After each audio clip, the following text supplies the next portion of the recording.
Hi, I'm Debbie Nethers. I'm an ecologist and I work for the Environmental Office. I grew up in Farmington, graduated from Farmington High School, spent my whole life living in Farmington until I was about 18. Well, things that I've enjoyed all of my life, my parents were really good at instilling the importance of our natural world in our daily lives.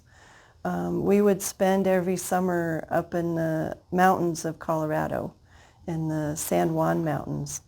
Um, and so I would play in the creeks and the streams looking for water bugs. We'd go hiking looking for, whatever. We'd look at rocks. We'd just enjoy the whole environment. My mom was an archaeologist, a field archaeologist. My dad was an engineer. And so they were very science oriented. And so that kind of led me, by the time I was in high school, I was really fighting back a lot of these, notions of what a woman was supposed to do in her career. And I wasn't going to be a nurse, nor was I going to be a housewife, and I certainly wasn't going to be a teacher. And that's kind of ironic because as I moved into science, I certainly gravitated towards my learning and then sharing what I learned with others and teaching. So one of the great things that I was experiencing in high school was the opportunities that were put in front of me. So I got to take chemistry, and I worked in the chemistry lab as a volunteer. And then we didn't have access to dissection other than, like worms. But a friend of mine and a couple other students, we bought cats and dissected cats. And, that was fascinating to me of understanding how organisms were put together because as a younger kid, I was starting to learn how, those organisms fit in the community in nature. And so I was kind of looking at the big landscape scale all the way down to the micro scale of the organism. Other things that I enjoyed and still enjoy include dance. Dance became part of my life, and a lot of us understand that there's a connection between art and science. And so that was my connection. I'm not, I can draw you a beautiful stick figure, but my form of art and connection was movement and the flow of the body. But again, it was all physical of how things relate. So I have a very unique job. I would have never thought that the job that I have today would have existed in high school. It's a form of conservation. I work with a lot of wildlife biologists, and they work in a traditional sense that they're managing a single species and trying to develop ways for conservation. But I am working at a different level of I'm taking what they do and I'm crosswalking it over to what the military does. And, the military, they need the land and they need it in various ways, and particularly at White Sands. They're using the air, they're using the land, and they're using everything in between. And my job is to help translate what the military does to our biological world or our cultural world and back and forth. So I'm kind of like a translator. And I'm educating people all the time of what the mission does with the natural world and how does the mission need to interact in the natural world and still have that natural world 20, 30, 50 years from now. And so I try to wear a lot of different lenses in how I look at that. And my contribution is trying to find ways that the mission can proceed and allow the landscape to endure those impacts. And that's kind of a challenge, but it's a challenge that I still enjoy even after, I don't know, I've been working here at White Sands since 1996. So that's been a while, and I still enjoy that challenge. So my day, I start later than most people. Um, I come in at 7:30. Most of the workforce has been here since 6:30. So when I come into my office, I have like 10 minutes, and then my office is abuzz. Um, People are, emailing me, calling me, coming in, talking to me, trying to understand different projects, what they're doing, how they're doing it, and how that translates into a draft management plan or an environmental impact statement. Um, every day it's like that. And I think because I've worked here so long, I have a lot of institutional knowledge. I'm familiar with a lot of programs that have come through, what they've done. And even if a program goes away, something similar comes back. And so they're kind of like, well, what do you think? How do we do this? So I think 90% of my job is about problem solving, and I'm pretty good at helping folks. Many times I'm also a jack of all trades, and so I help out with a lot of programs, whether it's the recycling program. We have a program that builds buffers around our installation with private landowners. I'm involved with that. I help with wildlife calls, with nuisance wildlife. So it could be a bird in a room or a bat on somebody's porch at one of our dining facilities. There's an outdoor patio, and the bats love that, but people don't like dining with bat guano. So I live vicariously with a lot of our wildlife biologists, and I'm involved with that. I call many of my days are Wismer days.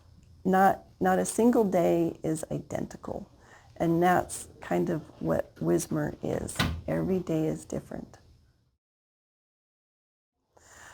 So after high school, I looked around for a college to attend. NMSU accepted me. And so living in Farmington, it was a great deal because I could be away from family. Nobody in Albuquerque, family in Albuquerque, family in Farmington, nobody in Las Cruces. I could become autonomous. So that was really nice. I started taking lots of science classes. The hardest one was statistics at 7:30, and I laugh. I passed because I attended class every day. Not because I'm a great mathematician. But, other things that I did to further my career, I know at New Mexico State University, a lot of universities have programs that are called cooperative education programs. What those do is it allows you to get work experience while you're still going to school. I was selected from one of 200 people from the Forest Service. I did that for several years. I got into the government as a full-time tenured employee, and they paid for the last 2 years of my education. It was a fantastic deal, and I got through my bachelor's degree without any loans. I don't know how many people can do that, so I really advocate for getting a cooperative education job and looking for those that will pay for your education. I stayed in Oregon and worked for a while, met the man of my dreams, moved back down here, and even though I had been working for the Forest Service for 5 years, had a bachelor's degree, nobody would hire me down here because the jobs were so competitive. There just aren't many of them. If you go to other places, there's a lot more jobs than down here. So I went back and got my master's degree in fisheries, of all things, and I worked on the white sands pupfish was my master's thesis, and I was looking at population dynamics. Okay, so in my career path, certifications are voluntary. They're not required. I don't have, with the wildlife degree, you can get a certified wildlife degree. I have not earned that, but I'm in a career path of ecology. Ecologists take a lot of statistics classes. I've only had a couple statistics classes, but things that I have received certification on are environmental law classes. I deal with a lot of environmental law, and that's kind of what drives how we react to human-caused impacts, like what the military does. So that kind of directs how we're able to guide that activity. I also have certifications like hazardous material training, some water quality training. I took some courses post-graduation on geomorphology, and that was to understand how water interacted with uh, the soil. And so those were specialized certifications. I also was working on a certification for understanding the military and the environment, and that was from Colorado State University. Well, in 5 years, I will probably still be here.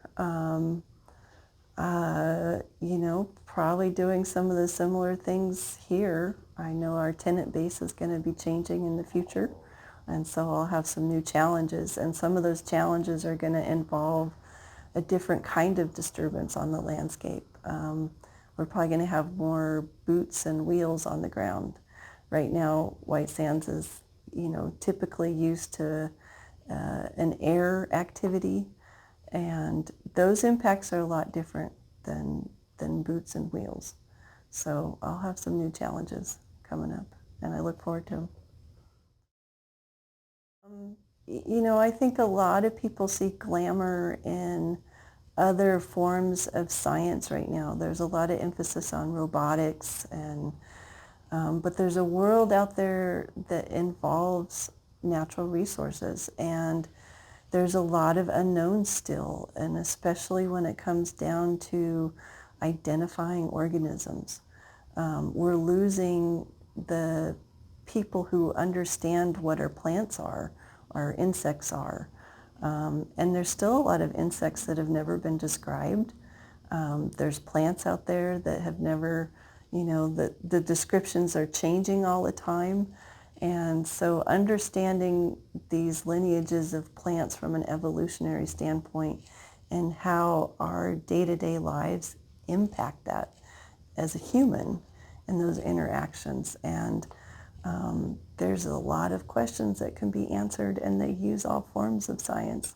So I would encourage anybody who has a love for the outdoors and likes to roll up their sleeves and play in the dirt, isn't afraid of chewing on any plant to see if it's edible, if they're not afraid of creepy, crawly, buggy, scaly, furry, and they want to get closer and get to know them, I encourage you to follow this career path.